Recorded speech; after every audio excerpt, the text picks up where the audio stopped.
Bonjour, chers frères et sœurs. Voilà, nous sommes de retour avec Maman Sarah. On vous avait promis la semaine dernière que on allait revenir pour continuer la deuxième partie.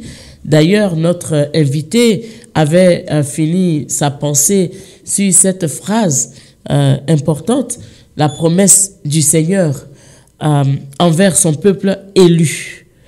Des mots bien choisis, des mots bien pesés, parce qu'aujourd'hui, nous parlons du retour du Seigneur.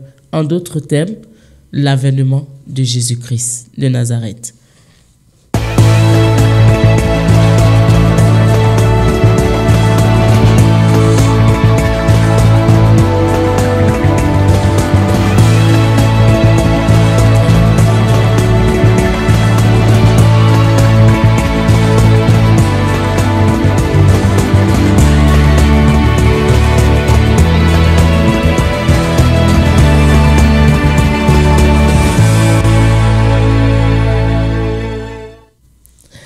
Vous connaissez le principe de cette émission, hein, selon la zone où vous vous trouvez, la zone horaire bien entendu.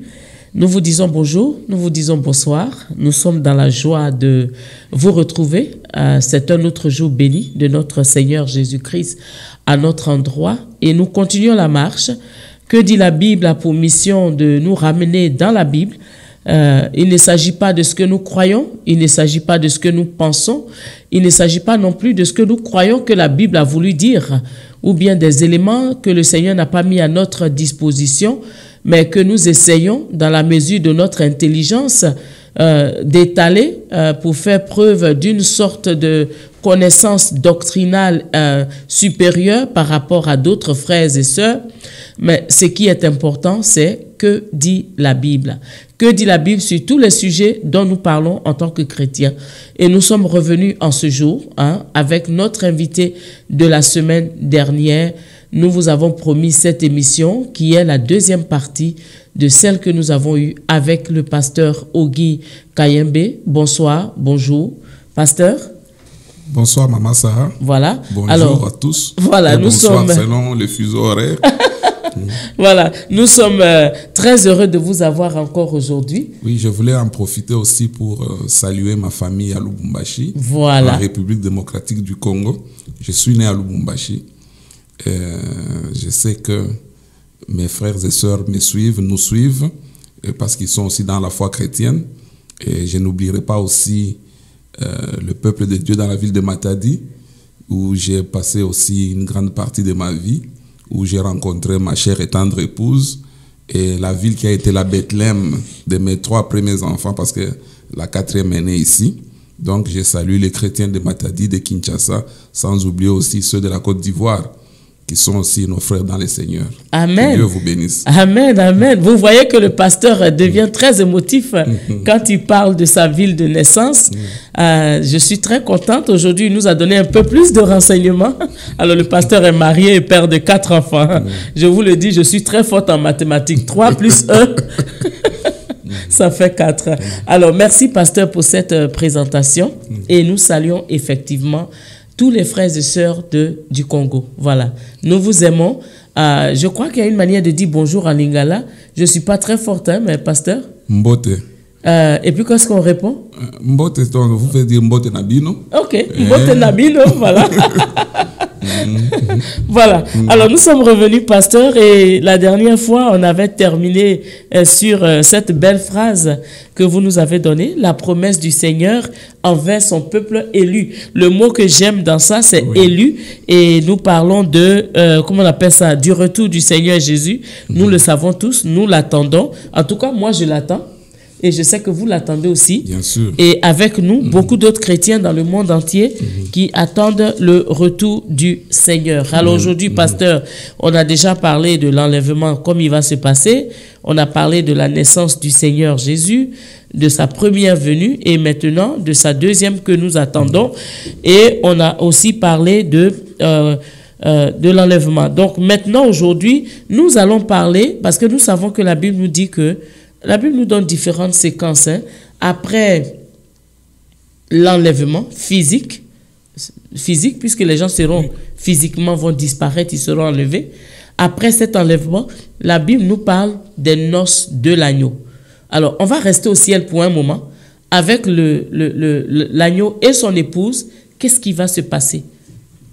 Bon, avant d'arriver là, pour qu'on revienne là où nous nous sommes arrêtés la dernière fois, très bien.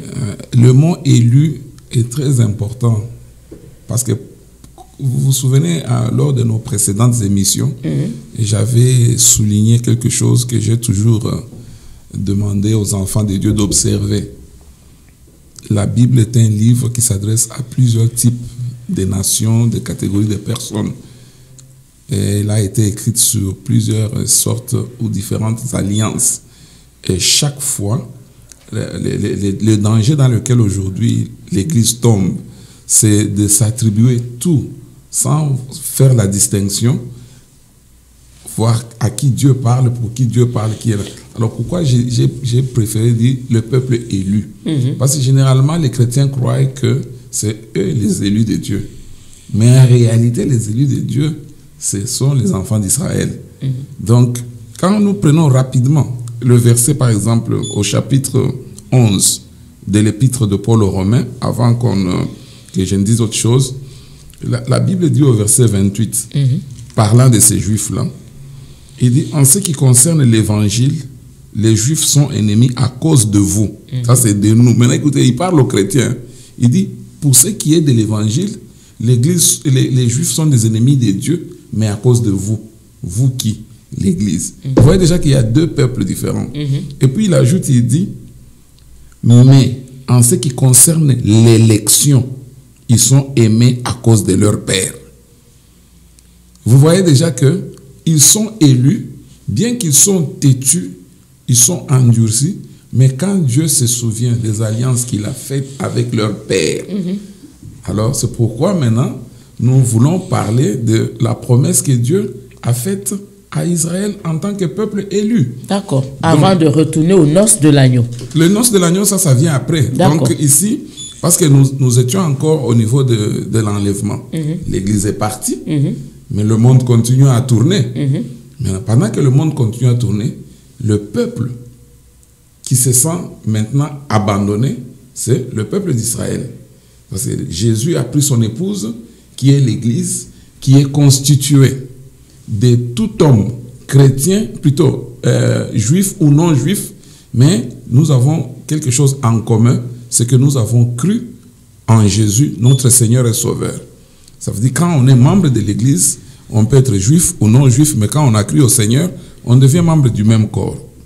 Mais maintenant, l'épître aux Romains, qui est très clair sur ça, nous montre ce qui va arriver au peuple après l'enlèvement. C'est pourquoi la question est posée. Est-ce que vous pouvez nous lire le premier verset? Donc vous êtes dans Romains 11, le premier verset. D'accord. Permettez que je trouve, voilà. Je dis donc, Dieu a-t-il rejeté son peuple? Loin de là, car moi aussi je suis israélite, de la postérité d'Abraham, de la tribu de Benjamin. Verset 2. Dieu n'a point rejeté son peuple qu'il a connu d'avance. Ne savez-vous pas ce que l'Écriture rapporte d'Élie, comment il adresse à Dieu cette plainte contre Israël? Seigneur, ils ont tué tes prophètes, ils ont renversé tes autels, je suis resté moi seul, et ils cherchent à m'ôter la vie. Mais quelle réponse Dieu lui fait-il? Je me suis réservé 7000 hommes qui n'ont point fléchi le genou devant Baal. De même aussi, dans le temps présent, il y a un reste, selon l'élection de la grâce. On peut s'arrêter là.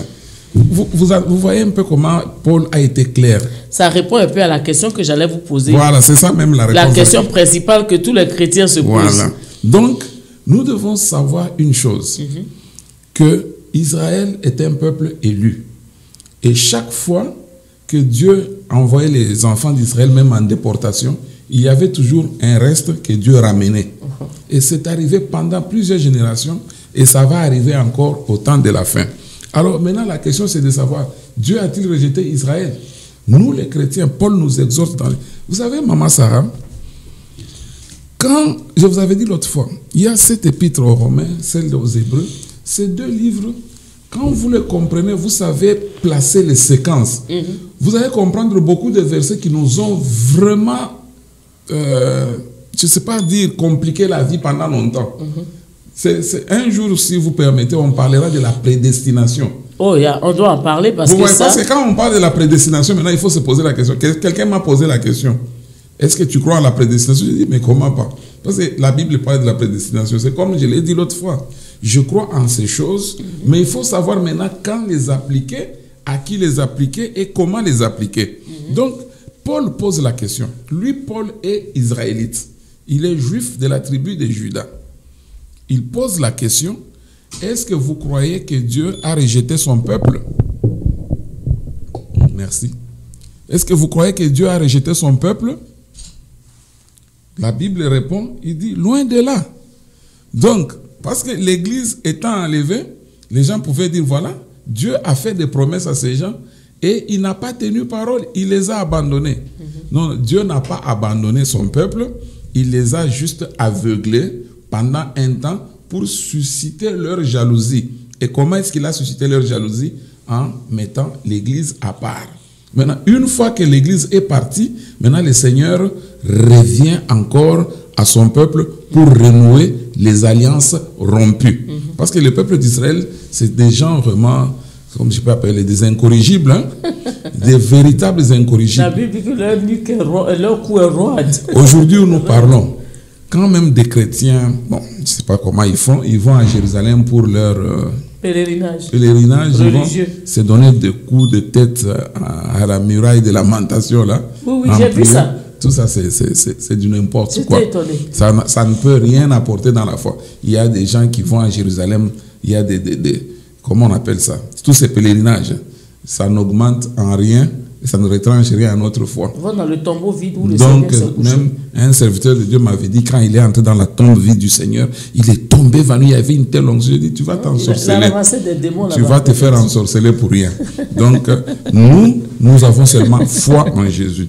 Donc, Amen. Maintenant, la Bible dit qu'à cause de l'élection, et cette élection est due aux promesses que Dieu a faites aux pères.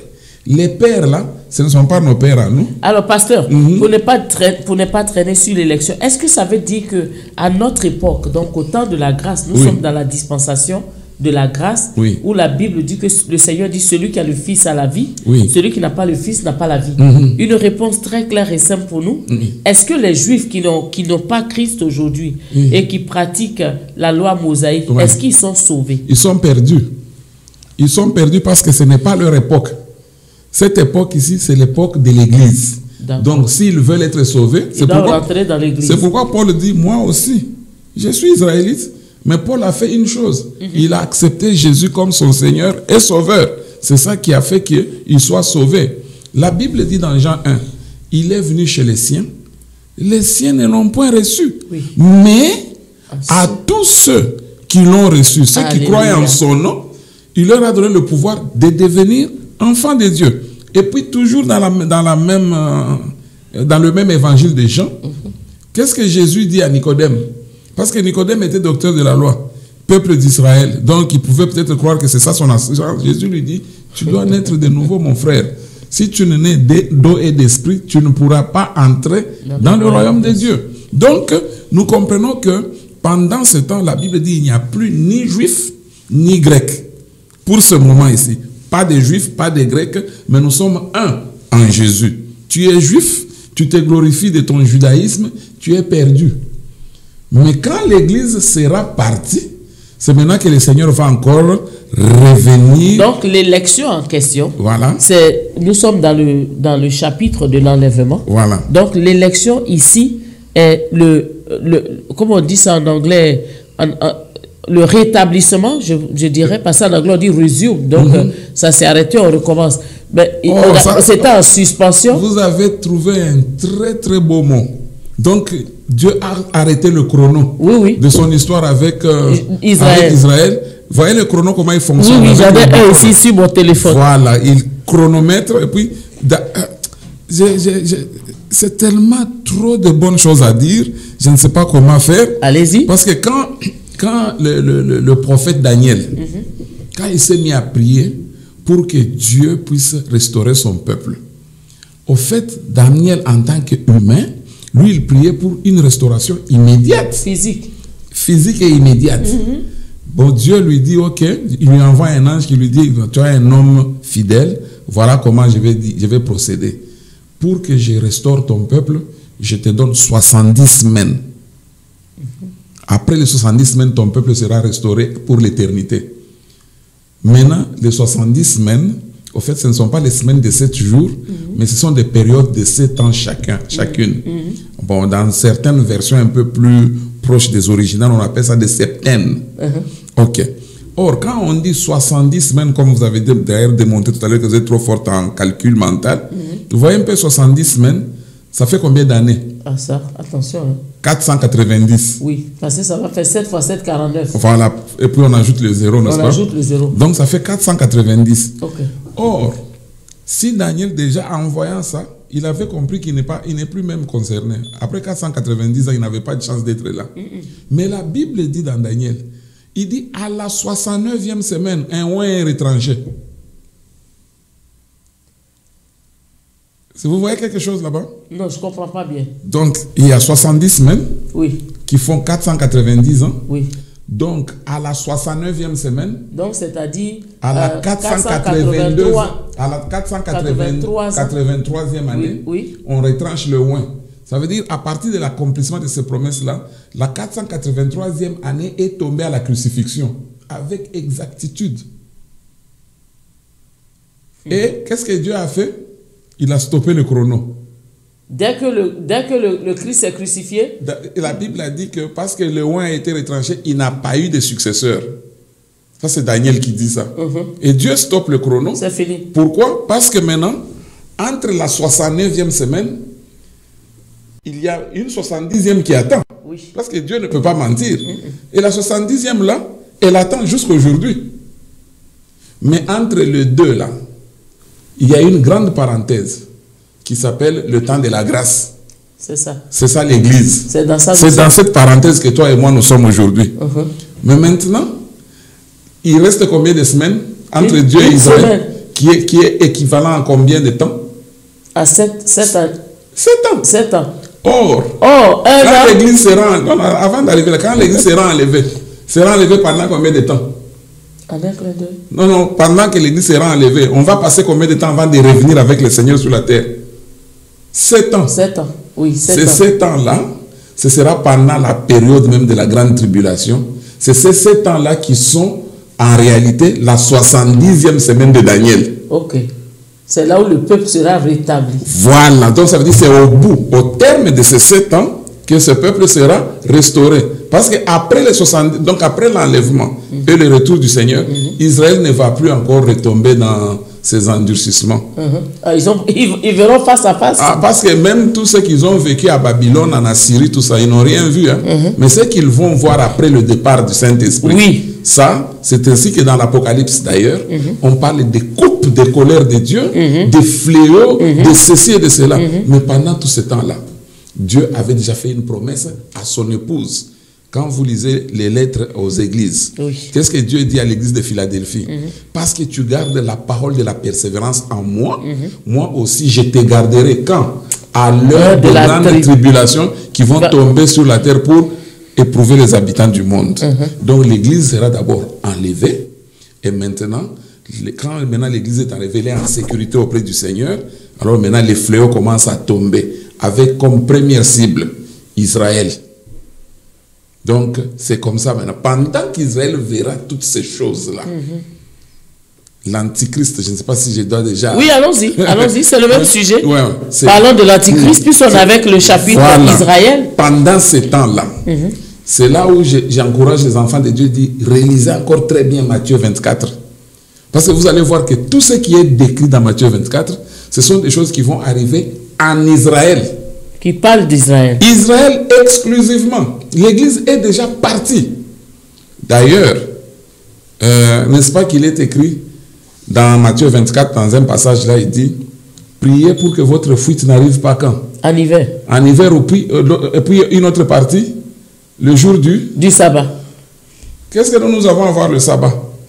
Ce sont les Juifs qui observent le sabbat. Or, le jour du sabbat, on dit toujours aux Juifs, même si vous êtes en danger, vous devez attendre jusqu'à ce que le sabbat passe. Personne ne peut voyager. Maintenant, donc on va les trouver là où le Seigneur leur dit, quand les choses là commencent, priez que ça n'arrive pas le jour du sabbat parce que vous serez obligé d'attendre. Or, en attendant, on va vous tuer. Et puis, il dit encore ceci. On saura exactement où vous cachez. Et puis, il dit ceci, priez pour que votre fuite n'arrive pas en hiver. Est-ce qu'il y a l'hiver en Côte d'Ivoire? Non. Au Congo? Non. Non, l'hiver, c'est... Chez les Juifs, là-bas. Chez les Juifs, là, quand Jésus parlait, hein, il parlait de la véritable neige. Ce n'était pas une neige spirituelle, comme les gens disent aujourd'hui. Parce que Jésus sait, autant que toi et moi qui vivons en Amérique, que quand il neige, la circulation devient impossible. Mais qui peut marcher même dans les rues? Voilà. C'est difficile. Donc, et puis Jésus ajoute, malheur aux femmes enceintes. Ce n'est pas la grossesse spirituelle comme les gens l'expliquent. Non, c'est la vraie grossesse. Ça veut dire quand une femme est enceinte, elle a du mal à courir. Oui. Il n'y a pas que elle, mais même celle qui vient d'accoucher, qui et celle que des petits enfants. Elle peut les jeter puis commencer à courir. Donc, et puis la Bible dit encore dans le Matthieu 24, là, il dit, c'est des choses qui vont arriver que vous n'avez jamais vues depuis le début du monde. Hein?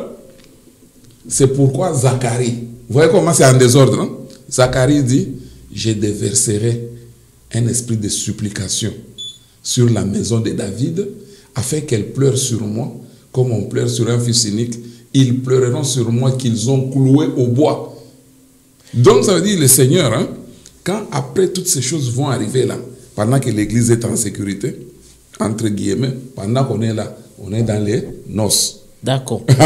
Donc, mais avant de retourner aux noces, puisque nous sommes encore sur la terre, continuons avec les Juifs. Donc l'église est enlevée. L'église est enlevée. Parce que quand on parle des Juifs, hein, on parle aussi de l'Antichrist en même temps.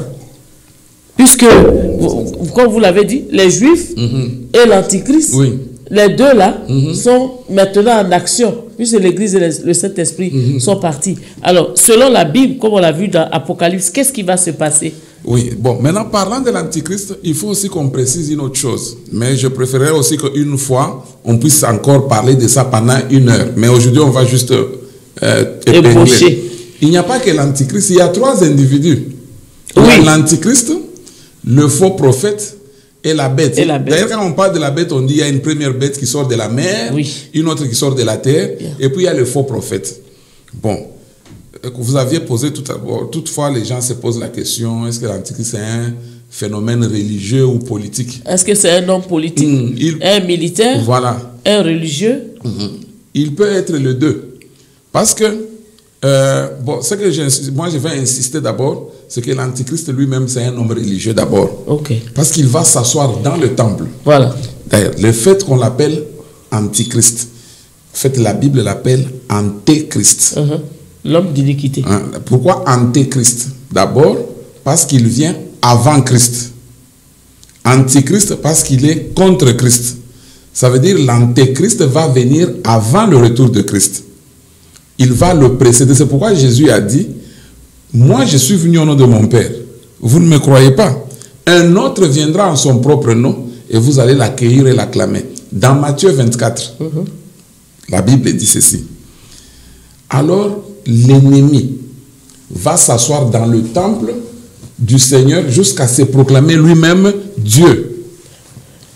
Et la Bible dit, mais quand vous verrez l'abomination de la désolation. Vous avez suivi mon regard parce que j'avais dit, pasteur, il faut qu'on rentre dans l'abomination de la désolation. Maintenant, qu'est-ce que Matthieu dit?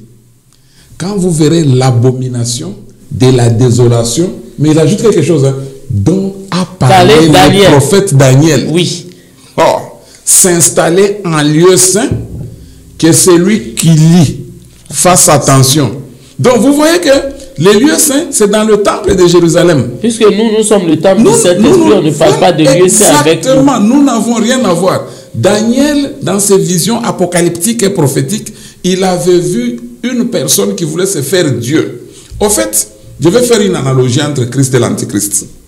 Christ, c'est Dieu qui devient homme. L'Antichrist, c'est l'homme qui veut se faire Dieu. Maintenant, Christ en tant que Dieu, parce qu'en devenant homme, il n'a pas cessé d'être Dieu, il a cette capacité omniprésente, omnipotente et omnisciente. Il peut être partout à la fois parce qu'il est Dieu. Mais l'Antichrist ne peut pas être partout à la fois parce que ce n'est qu'un homme. Mais maintenant, comment parviendra-t-il à être partout à la fois? Très bien. C'est par rapport à la technologie. Très facile, l'Internet. La technologie aujourd'hui est là. Quand on lisait ces passages-là à l'époque des gens, quand il écrivait, lui-même Jean n'avait aucune idée de ce que ça va être. Mais nous avons la grâce de vivre au-delà de l'histoire. D'ailleurs, nous sommes à Bridgeport, Connecticut, Voilà. aux États-Unis. Et les frères et sœurs nous regardent depuis le Congo. Du monde entier. Dans le monde entier, on nous regarde. Donc, c'est le pouvoir de la technologie. Le pouvoir de la technologie fait que l'Antichrist est servi. Vous voyez? Vous savez une chose, pasteur, peut-être que ce n'est pas encore arrivé chez nous en Afrique, hein, mais dans les stations d'essence ici aux États-Unis, il y a déjà des écrans de télévision.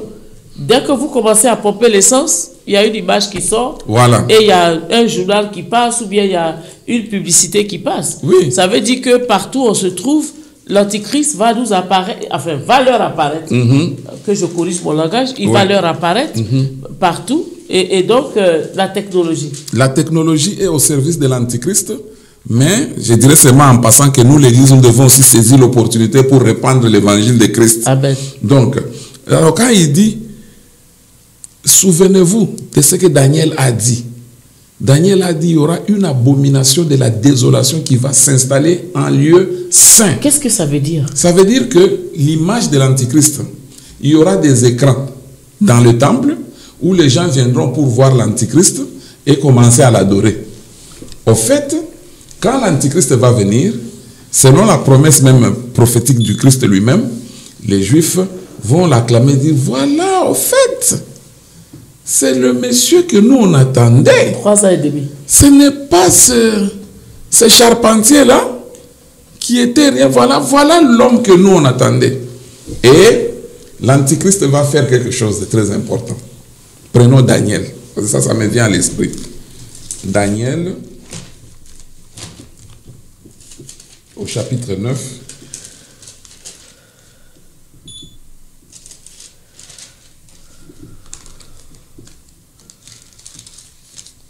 Ok. Ma soeur, tu peux nous lire à partir du verset 25 jusqu'à la fin du chapitre. Alright. Alors, il est écrit, sache-le donc et comprends. Depuis le moment où la parole a annoncé que Jérusalem sera rebâtie jusqu'à celui où un chef sera oint, il y a 7 semaines. Dans 62 semaines, les places et les fossés seront rétablis, mais en des temps fâcheux. Après les 62 semaines, un oint sera retranché et il n'aura pas de successeur. Le peuple d'un chef qui viendra détruira la ville et le sanctuaire, et sa fin arrivera comme par une inondation. Il est arrêté que les dévastations dureront jusqu'au terme de la guerre. Il fera une solide alliance avec plusieurs pendant 1 semaine, et durant la moitié de la semaine, il fera cesser le sacrifice et l'offrande. Le dévastateur commettra les choses les plus abominables jusqu'à ce que la ruine et ce qui a été résolu fondent sur le dévastateur. Ça, c'est terrible. Donc, le monsieur, il vient pour faire une alliance avec les Juifs pour 7 ans. Or, les 7 ans-là ne sont pas le fait du hasard. Ça coïncide avec l'absence du Seigneur, avec le départ de l'Église à la rencontre de son époux. Maintenant, pendant les 7 ans, donc, les 7 ans commencent aujourd'hui, n'est-ce pas? L'Antichrist vient et il fait une alliance. Et ces gens-là l'acclament. Ils disent, non, c'est toi le Messie. C'est toi le Christ que nous avons tant attendu. Nous avons agonisé. Tu es là maintenant. Mais il a rétabli les cultes. Maintenant, écoute le verset 27. Il fera une solide alliance avec plusieurs pendant 1 semaine. Et au milieu de la semaine, il fait quoi? Cesser le sacrifice et l'offrande. Pourquoi? C'est en ce moment-là qu'il décide, parce qu'au début, pour les attraper, il a rétabli les cultes aaroniques. Ça veut dire les cultes lévitiques. Vous allez apporter les moutons, vous allez apporter tout ce que les Juifs aiment. Ils ont dit, voilà l'homme. Ils l'ont acclamé. Maintenant, au départ, c'était bien jusqu'au milieu de la semaine. Ça veut dire après 3 ans et demi, maintenant le gars fait sortir sa véritable identité. Voilà. Il dit, à partir d'aujourd'hui, plus question de moutons, de taureaux et de bœufs. Je suis là. Je suis là, vous m'adorez. Or, les Juifs, hein, il est naturellement contre l'idolâtrie. Même quand ils s'entêtent là, ils ont compris que non. Hein? Toi, tu es un homme, tu n'es pas Dieu. Comment on va t'adorer? Alors, quand ils refusent, ça veut dire qu'ils défient cet homme. Oui. Alors, maintenant, on va dans Matthieu pour faire le corollaire, quoi. Matthieu 24. Matthieu 24. Et vous allez lire, hein, pasteur. Vraiment. Vous savez que C'est votre passage. avec la grippe que j'ai, Ouais. voilà, Matthieu 24. Matthieu 24, c'est un très long passage et il dit, donc à partir du verset 12, il dit, et parce que l'iniquité se sera accrue, l'amour du plus grand nombre se refroidira. Mais c'est lui qui persévérera jusqu'à la fin. En fait, c'est jusqu'à la fin de la semaine. Parce que déjà au milieu, les choses sont arrêtées.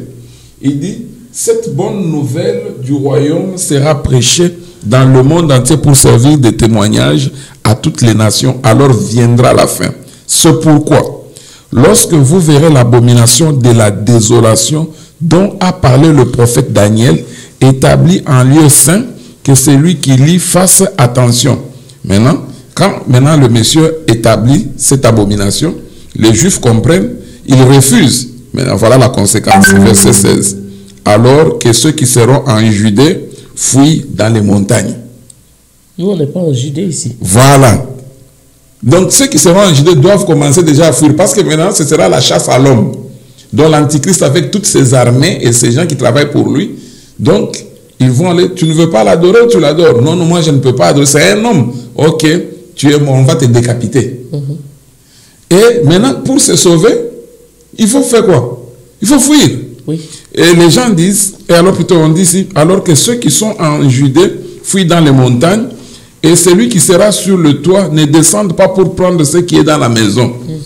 Et que celui qui sera dans les champs ne retourne pas en arrière pour prendre son manteau. Malheur aux femmes qui seront enceintes et celles qui allaiteront en ce jour-là. Priez pour que votre fuite n'arrive pas en hiver ni un jour de sabbat.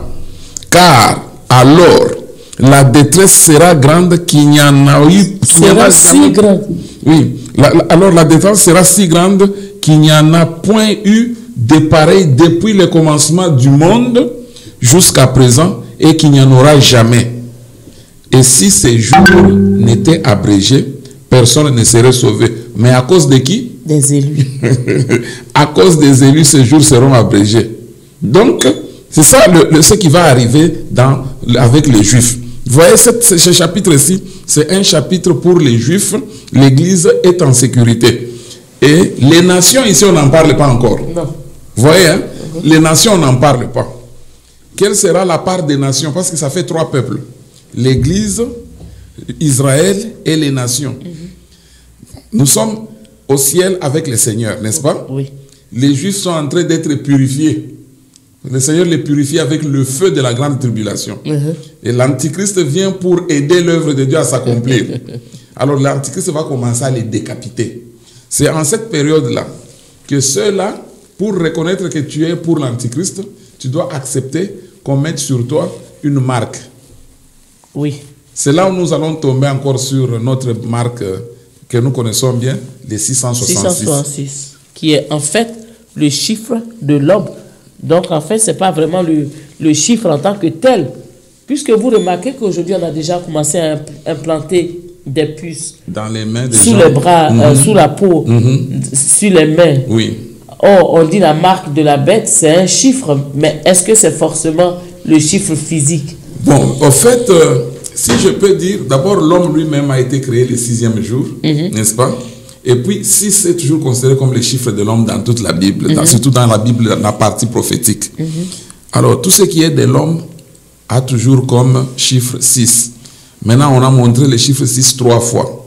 Bon, nous n'allons pas faire des calculs, mais nous voulons seulement démontrer que ici, c'est l'homme qui règne.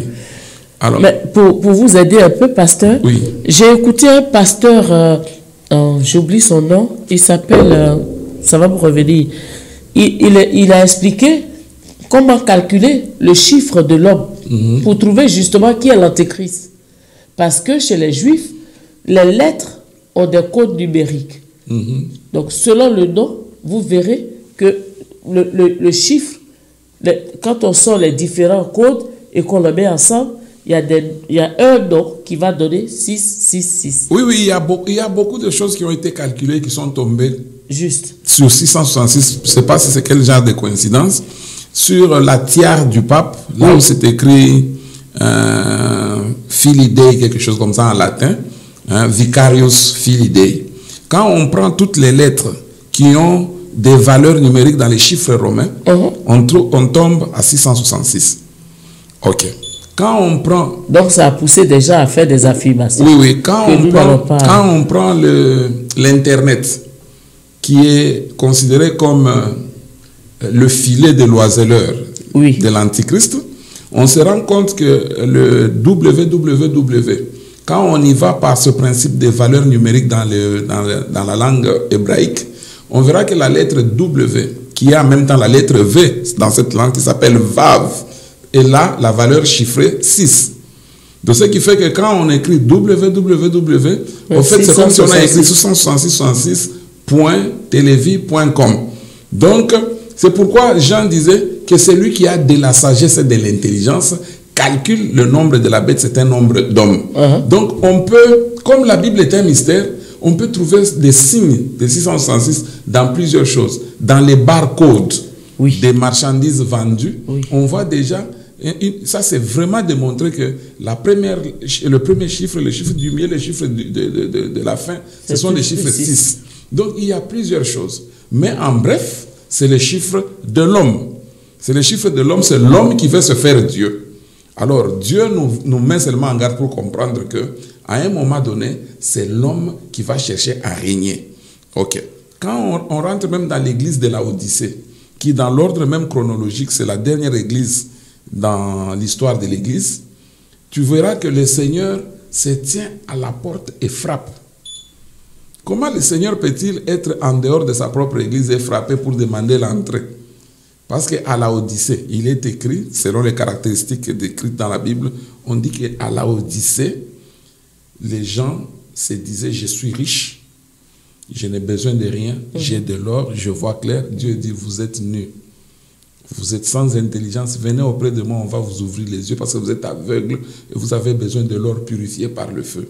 Donc le Seigneur est en dehors de sa propre église, là où l'homme, lui, règne à la place du Seigneur. Et il y a beaucoup d'églises comme ça aujourd'hui où l'homme règne à la place du Seigneur, n'est-ce pas? L'homme règne à Comme la place on du aime Seigneur. bien faire des petites parenthèses ici, il y a beaucoup d'églises où les hommes règnent. Voilà. Où on a fait carrément sortir le Seigneur et on a établi des rites dans l'église pour établir l'homme dans la position de domination. Ok. Maintenant, quand on est dans Matthieu, quand on a lu toutes les choses qui vont arriver, la Bible conclut là à la fin, il dit au verset 29, « Aussitôt après ces jours de détresse, le soleil s'obscurcira, la lune ne donnera plus sa lumière, les étoiles tomberont du ciel et les puissances des cieux seront ébranlées. Alors, le signe du Fils de l'homme paraîtra dans le ciel, toutes les tribus de la terre se lamenteront et elles verront le Fils de l'homme venant sur les nuées du ciel avec puissance et une grande gloire. » Donc ici, cette venue-là est en fait la troisième. Si on compte, on considère l'enlèvement comme sa deuxième. naissance, l'enlèvement, et puis ça. Et maintenant sa venue où toute la terre le verra. Mais moi, personnellement, je préfère mettre ça comme la deuxième phase de la deuxième venue. D'accord. Voilà, ça veut dire ça fait partie de la deuxième venue, puisque quand il va venir prendre l'église, il ne va pas mettre ses pieds sur terre. Donc, et après, il revient maintenant avec les élus. L'église enlevée 7 ans plus tôt. Là, nous revenons avec lui, assis. Là, les noces sont terminées. Les noces sont déjà terminées, le mariage a eu lieu, les festins a eu lieu. Dans les lieux célestes, c'était bien. Maintenant, le Seigneur dit, ok. Allons combattre. Je vais aller maintenant. Vous êtes ma femme. Mais j'ai quand même aussi mes frères. Vous voyez un peu, hein? Ça, c'est les Juifs. C'est une très belle image. Oui, ce sont les frères du Seigneur. Ça, ce sont les frères du Seigneur. Oui, ce sont ses frères. Parce qu'on lui a posé la question dans la prophétie de Zacharie. Qui t'a fait ça? Tu as déjà vu ça, non? Non. Il dit, mais qui t'a fait ça? Il dit, c'est ceux-là que j'aime, qui m'aiment, qui sont dans notre maison qui m'ont fait ça. Donc, on lui posait la question à propos de stigmates qu'il avait dans les mains, les plaies qu'il avait aux pieds, tout ça. Et les gens s'étonnaient, mais qui t'a fait ça? Il dit, ce sont ceux de la maison de mon père. Donc, alors, la Bible dit, le Fils de l'homme venant sur des nuées du ciel avec puissance et une grande gloire. Il enverra ses anges avec la trompette retentissante et ils rassembleront ses... Oh, les mots élus, Maman Sarah. Ses élus. Donc les élus, s'il ne s'agit pas de nous. Non, non, non. D'abord ici, nous sommes en train de revenir du ciel. Oui. Les élus là, ce sont les Juifs dispersés dans le monde entier. Maman, savez-vous que en dehors de notre enlèvement qui est... C'est comment quand on va comme ça, c'est vertical, hein? Je ne suis pas sûr. J'ai toujours des problèmes entre horizontal et vertical. Horizontal, quand on va à l'horizon, c'est comme ça, n'est-ce pas? Bon, alors là, je ne suis pas forte en mathématiques. Oui, ça, non, ça, c'est pas la mathématique, c'est juste une description physique. Donc, l'enlèvement de l'Église sera en réalité vertical. Parce qu'on part de la terre, on va au ciel. On monte, ok. Mais il y a un enlèvement horizontal qui ne concerne pas l'Église, mais qui concerne le peuple d'Israël. Pourquoi? Parce que le peuple d'Israël, après avoir rejeté le Seigneur les a dispersés sur toute la surface de la terre. Mais avec promesse, bien sûr, qu'il va les récupérer un jour. C'est pourquoi Zacharie, toujours, Tom Zacharie là, il a posé la question. Non, non, ici ce n'est même pas Zacharie, ça cette fois c'est Ézéchiel. On lui a posé la question, est-ce que ces ossements peuvent-ils revivre?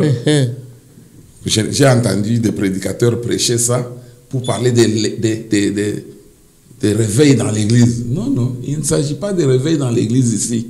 Les ossements desséchés, c'est le peuple d'Israël envoyé dans le monde entier. Parce qu'aujourd'hui, le peuple d'Israël dans le monde entier, Dieu les considère comme des rejetés, des abandonnés. Oui, ils sont sans vie d'ailleurs. Ils sont sans, c'est pourquoi vous voyez aujourd'hui partout, on les attaque, on les tue, ceci, cela. Au fait, hein, ils sont juste en train de payer ce qu'ils ont demandé. Le jour que Pilate a posé la question, mais vous voulez qu'on tue cet homme? Que son sang retombe sur nous. Il dit, son sang retombe sur nous et nos enfants. Ah, Jésus était là, il regardait, ok, prière exaucée. Aujourd'hui, tout ce qui arrive aux Juifs là, parce qu'après ça, déjà quelques années après cette phrase-là, dans les années 70, quand l'empereur Titus est arrivé, là, le général, il les a saccagés, Néron, tout ça c'était des paroles qui s'accomplissaient. Et au travers des siècles et des âges, nous avons vu Israël être dispersé. Hitler est venu même pour mettre le comble. Hitler a fait du n'importe quoi. Maintenant, la Bible dit, il enverra ses anges avec la trompette retentissante. Ils rassembleront ses élus de 4 vents d'une extrémité des cieux à l'autre. Les 4 vents ici, c'est un langage juste peut-être oriental ou biblique, mais ça veut dire les 4 points cardinaux. Oui. Donc les Juifs dans le monde entier vont faire cet enlèvement horizontal. Tous les Juifs vont commencer à faire quoi? À rentrer chez eux. Oui. Ils vont rentrer par quel moyen? Par avion? Par avion, oui. Par bateau. Et ce qui est grave même, c'est que Ésaïe a vu des avions. On peut lire ça? Oui. Okay. Ah, pardon? Ésaïe a vu des avions? Des avions. Mais lui-même, jusqu'à ce qu'il est mort, il ne savait pas de quoi il s'agit. Parce que la Bible dit que les prophètes qui ont prophétisé, touchant la grâce qui nous est destinée, ont voulu faire des recherches et investigations selon l'esprit de Christ qui était en eux. Mais il leur a été dit que ce n'était pas pour vous. Parce qu'eux, ils écrivaient sans comprendre. Quand on va dans Ésaïe, je vais voir le chapitre là rapidement. Ésaïe...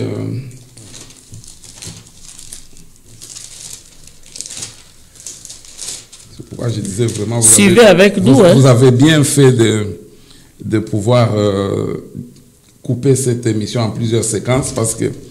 Donc...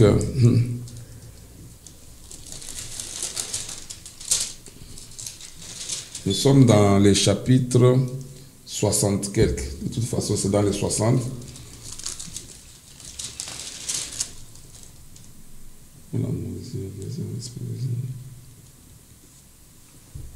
Tu peux nous trouver le verset qui dit « Qui sont ceux-là qui courent comme des colombes vers leur colombier ?» Bien sûr. C'est écrit dans quel passage? On va chercher ça tout de suite.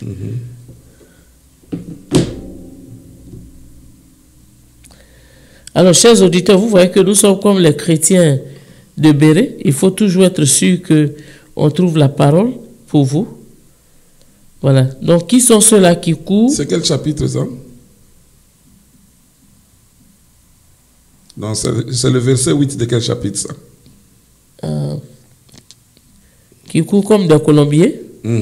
C'est quel chapitre? C'est le verset 8, mais c'est quel chapitre? Ok. Je pense que c'est dans Ésaïe 60. 60, hein? Parce que verset 8. Ok, c'est le verset 8, voilà. Bon, maintenant, nous sommes au verset 8. Vous pouvez lire ça, maman? Verset 8.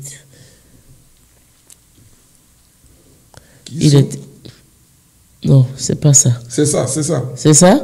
Car moi, l'Éternel, j'aime la justice. Non, le verset 8 du chapitre 60. Oh, pardon, je suis au 61. Oui, alors il dit, qui sont ceux-là qui volent comme des nuées, comme des colombes vers leurs colombiers? Car les îles espèrent en moi, et les navires de Tarsis sont en tête pour ramener de loin tes enfants avec leur argent et leur or, à cause du nom de l'Éternel ton Dieu, du Saint d'Israël qui te glorifie. Quand nous lisons ce passage-là, hein, nous ne faisons pas attention, nous n'allons pas comprendre. Non. Ésaïe a vu des colombes, et puis il demande qui? Parce qu'il a vu des hommes qui volent. Il dit, qui sont ces hommes qui volent comme des colombes, mais qui vont vers leur colombier? Quand une colombe vole vers son samedi et rentre à la maison. Et puis, il explique, et puis il dit aussi, il y a des navires qui ramènent tes enfants de Tarsis. Il dit ceci, qui sont ceux-là qui volent comme des nuées? Aujourd'hui, quand quelqu'un est dans un avion, il vole, il va avec l'avion, il est au-dessus des nuées. Mais Ésaïe a vu des hommes en train de voler, ça doit l'avoir dépassé. Mais aujourd'hui, nous qui avons le privilège et la prérogative d'être au-delà de l'histoire, nous comprenons qu'ici, c'était une figure pour nous montrer les moyens de transport par lesquels les enfants d'Israël vont rentrer chez eux. D'ailleurs, une autre preuve, il dit ceci, car les îles espèrent en moi et les navires de Tarsis sont en tête pour ramener de loin tes enfants avec leur argent et leur or. Vous savez qu'ils sont trop riches, les Juifs. Partout ils se retrouvent dans le monde, c'est eux qui ont l'argent. Maintenant, leur argent, qu'est-ce qu'ils en font? Ils commencent à rentrer chez eux pour rebâtir leur pays. Ça, c'est très très important. Donc, les Juifs vont rentrer chez eux pour rebâtir leur pays. Et pendant qu'ils vont rentrer pour rebâtir leur pays, ils vont rebâtir aussi le temple. Et croyez-moi, ça c'est enseigné à tous les enfants juifs. Hein. Oui. Ici aux États-Unis, on leur dit de se préparer parce que le temps va arriver où ils devront tous rentrer chez eux. Oui. Et j'ai un petit juif à l'époque, ça fait maintenant 17 ans, qui m'avait dit ça à l'époque, il avait 9 ans. Il m'a dit, nous nous préparons, un jour nous allons rentrer chez nous. Et c'est ça, parce que le Messie arrive. Horizontal. Donc, ils vont rentrer chez eux tous. Ils vont rentrer chez eux parce qu'il y a des choses qui doivent s'accomplir en Israël quand le peuple sera de retour. Donc, pour que le Seigneur Jésus revienne pour Israël, il faut que le peuple d'Israël soit sur sa terre. Tous les Juifs, c'est pourquoi les Juifs ne perdent pas leur identité. Hein.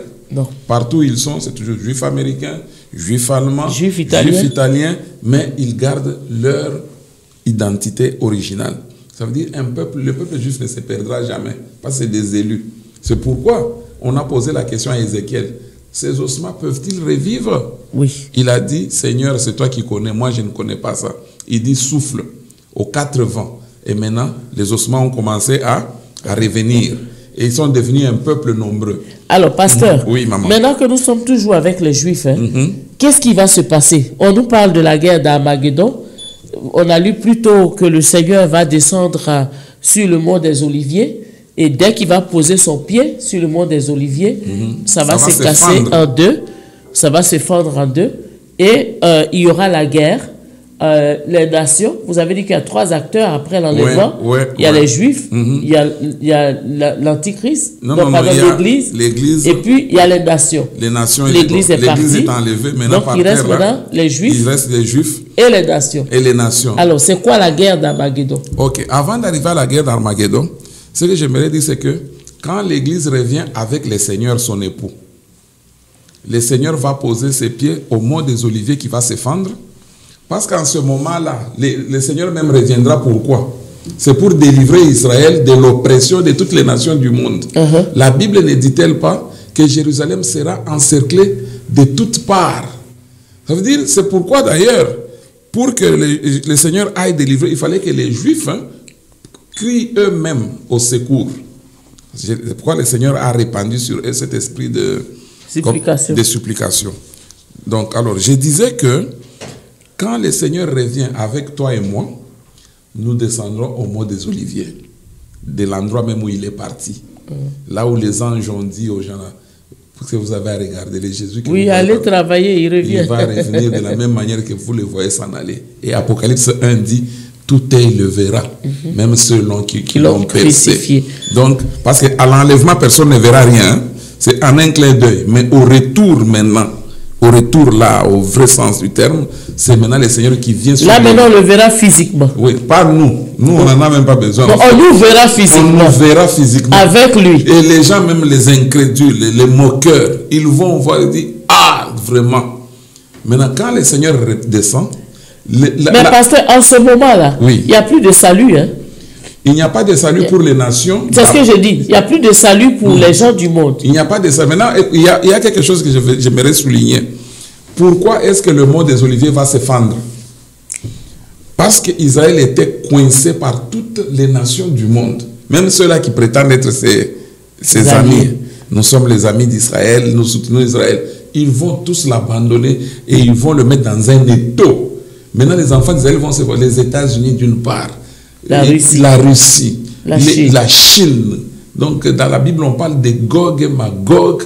Et tous ces pays-là vont coincer Israël. Maintenant, Israël va se retourner et dire, en tout cas, c'est lui qui est venu au nom du Seigneur que nous avons rejeté. Peut-il faire quelque chose? Le Seigneur a dit, ah voilà. Maintenant qu'ils ont compris, allez, mon épouse, on va les délivrer, mes frères. C'est maintenant, le Seigneur pose les pieds, nous descendons maintenant. Il y a cette grande fissure qui va se déchirer parce que le Seigneur va délivrer Israël avec sa force à lui. La Bible dit, il va cracher du feu. Oui. Maintenant, toutes les nations là, qui étaient tout autour là, le Seigneur va commencer maintenant à combattre en faveur d'Israël. Et quand il commence à les consumer, maintenant Israël commence à... Tu vois, quand tu as été dans une situation, hein, maintenant on te délivre là, tu deviens là. En tout cas, alors, la punition pour eux, c'est maintenant que le Seigneur va leur dire, allez maintenant dans toutes les nations du monde. C'est là où la Bible dit, cette bonne nouvelle du royaume. Je vais souligner une chose qui va être peut-être... C'est curieux. Hein? Là, on ne parle plus de l'évangile. Ah, c'est ce que je voulais dire. Ici, on parle de la bonne nouvelle du royaume. C'est ça, ma soeur, tu as touché un point. Là où les gens confondent. On retombe donc dans la première alliance où les gens étaient sauvés. Amen. Sans le sang de Jésus. Amen. Donc, ça veut dire que ici, hein, la bonne nouvelle du royaume, parce que Jésus-Christ, quand il attaque tous ses ennemis d'Israël, il établit quoi? Ce qu'on appelle maintenant un royaume millénaire. Maintenant, le royaume millénaire a pour capitale la Jérusalem actuelle. Oui, Jérusalem terrestre. Ok. Et maintenant, à Jérusalem terrestre, nous sommes avec le roi dans la capitale. C'est ça.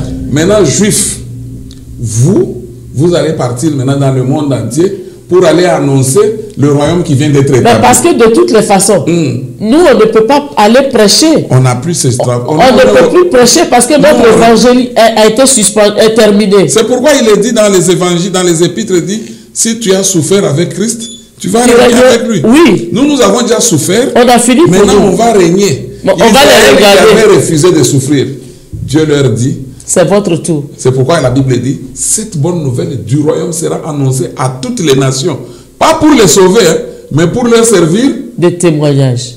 C'est pourquoi encore un prophète entre Zacharie et Ézéchiel, un a dit, hein, les gens de ce monde, en ces temps-là, 7 personnes des nations, 1, 2, 3, 4, 5, 6, 7, 7 personnes des nations s'accrochera au pan de la robe d'un juif pour lui dire, de grâce, allons à Jérusalem, hein, nous avons appris que votre Dieu est en train de régner là-bas. Vous voyez, hein? Et la Bible dit, le roi de la terre, mais tout ça, ce n'est pas pour être sauvé. Ce n'est pas pour être sauvé, ça c'est pour leur servir de témoignage. Simplement pour qu'ils sachent que le Seigneur... Il pètera les nations avec mais ça fait pitié. Très pitié. Il pètera les nations avec une veille. Donc ils ne seront pas sauvés. Ils ne seront pas sauvés. Mais les Juifs, eux, ils seront sauvés. À cause de l'alliance. À cause de l'alliance, c'est un reste. C'est malheureux quand même, pasteur. Ah, il faut faire très attention. C'est pourquoi, dans ce temps de la grâce, c'est pourquoi on appelle ça la grâce. Dans ce temps de la grâce, nous n'avons rien mérité. Tout ce que le Seigneur nous demande, c'est de l'accepter et de marcher avec lui dans sa crainte. Donc, vous voyez, maintenant, les Juifs auront pour mission d'aller dans le monde entier. Ils vont faire ça pendant 1000 ans. Pour ne même pas que les gens soient sauvés en plus. Donc, c'est un gaspillage. Pendant le même 1000 ans là, le diable sera attaché et enfermé. À cause du fait qu'il est attaché et enfermé, qu'est-ce que les nations vont faire? Elles vont venir. Ils vont faire semblant de croire au Seigneur. Mais le Seigneur, dans sa sagesse, il les réservait une surprise. Au bout de 1000 ans, il va libérer le diable. Alors, pasteur, il nous reste seulement 4 minutes. Ok. Et nous allons nous arrêter sur le millénium et le diable qui sera enchaîné et qui sera libéré et qui va régner sur terre. Bon, franchement, le règne du diable, ça ne m'intéresse pas. D'ailleurs, même avant même, toujours parlant de... La Bible dit, cette bonne nouvelle du royaume sera prêchée dans toutes les nations du monde pour servir de témoignage. Ensuite, alors viendra la fin. Vous voyez que chronologiquement, même ça se justifie. Oui. Il faut d'abord que les Juifs aillent, parce que Dieu aime être juste avec lui-même. Il ne veut pas dire, non, voilà, on ne nous a rien dit, non, non, il vous envoie des gens, ces gens-là viennent pour témoigner, mais du fait que le diable qui vous amenait à la rébellion est ligoté, vous allez faire un semblant de croire. Mais une fois qu'on va libérer le diable, les gens qui faisaient semblant de croire là, Dieu va dire, vous voyez, je vous ai dit que ces gens ne peuvent pas changer. Ils vont se réunir. C'est là maintenant la guerre d'Armageddon. Oh, donc la guerre d'Armageddon, ce sera après les 2000 ans. Ah, non, c'est au bout de après le millénium du Jésus. Et c'est une guerre qui ne va pas durer. Oui, donc après le millénium du Seigneur, c'est là que Satan sera libéré. Le Seigneur sera toujours sur la terre. Toujours. Et il y aura maintenant la grande rébellion. La grande rébellion de Satan. Il va venir avec ces gens. Avec tout le monde qui va dire, mais vous, qu'est-ce que vous faites à suivre ces gens? Il dit, mais toi, tu n'étais pas là, comment? Mais comme tu es là, organise-nous. Et là, ils se mettent ensemble pour attaquer encore les Juifs. Mais alors, Satan, il vient comment? Il vient comme un être humain? Non, ou bien il vient comme le diable? C'est un esprit, il travaille toujours. Même quand on dit aujourd'hui, Satan a fait ça, nous ne le voyons pas. Bon, nous ne pouvons pas vraiment expliquer, mais nous savons au moins que ce sera lui l'inspirateur. Il peut utiliser les hommes politiques, il peut utiliser peut-être l'antichrist, il peut utiliser, etc., tout ce que vous alors, voulez. pasteur, je pense que Dieu est tellement bon. Amen. Nous avons parlé de beaucoup de choses. Et nous allons nous arrêter pour aujourd'hui. Dans l'espoir que la prochaine fois, vous aurez l'occasion d'aller nous pouvons encourager aussi les auditeurs et téléspectateurs à envoyer des questions. Voilà. Peut-être là où ils n'ont pas compris ou bien nous n'avons pas été beaucoup plus précis, nous pouvons répondre à leurs questions. Voilà. Alors, je crois que la partie technique nous autorise à donner le numéro. Je donne ça à chaque l'émission précédente. C'est une nouvelle habitude. Alors, vous pouvez nous appeler au 203 275 95 01. Donc, si vous êtes à l'extérieur, c'est 001. Et pour ceux qui sont aux États-Unis, c'est très facile. Vous nous appelez, vous laissez vos questions. Et quand on reviendra, le pasteur pourra y répondre. Allez-y rapidement, en 1 minute, pasteur, avant de terminer votre mot à tous les frères et sœurs qui nous ont suivis. Je ne sais même pas comment commencer, mais je suis tellement touché dans le fond de moi-même. Quand nous parlons de ces choses, nous nous enseignons nous-mêmes. Et quand nous regardons ce qui se passe dans ce qu'on appelle aujourd'hui les églises, il y a des moments où je me pose la question, comment ces gens en sont-ils arrivés là? Comment est-ce que des gens peuvent se retrouver un dimanche, un samedi, un jour de la semaine, dans une réunion appelée Assemblée de l'Église, pour qu'un homme de Dieu passe là pour faire du cinéma, pour parler de lui-même, pour parler de ses voyages, du nombre de ses voitures, de son onction, de ses finances? Non, mais ces choses-là, c'est comme vous l'avez dit là, c'est de la boue et de la pourriture. Notre espérance, c'est être avec le Seigneur pour l'éternité. Et être avec le Seigneur, la Bible dit, Si vous ne vous sanctifiez pas, vous ne verrez pas le Seigneur. Donc nous devons faire un effort pour commencer à nous séparer de tout ce qui peut être des entraves dans notre relation et notre communion avec le Seigneur. Parce que vous le savez, nous le savons, le Seigneur, il revient bientôt. Très bientôt. Merci, pasteur. Merci, pasteur Ogui. Frères et sœurs, le Seigneur revient très, très, très bientôt. Ne vous laissez pas séduire par les gens qui disent que ça fait 2018 ans qu'il l'a dit. Eh bien, s'il n'est pas encore revenu, ce n'est pas parce qu'il nous a trompés, mais c'est à cause de vous et moi. C'est pour nous donner l'opportunité, encore une fois, de nous repentir de nos nombreux péchés qui nous enlacent si facilement. C'est pour nous donner l'occasion de revenir à lui de tout notre cœur. Que le Seigneur vous bénisse. On se retrouve la semaine prochaine. Je sais que je pleurerai, mais je suis...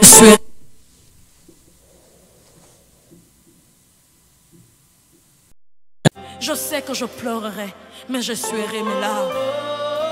Tu es mon espérance, tu es ma force. Alléluia, alléluia, alléluia, alléluia, alléluia.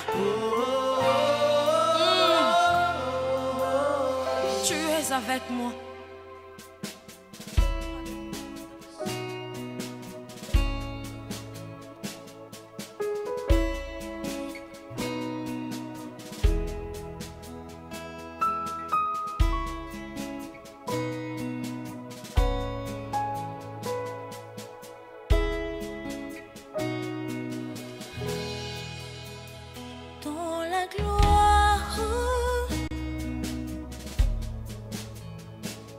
Ta présence,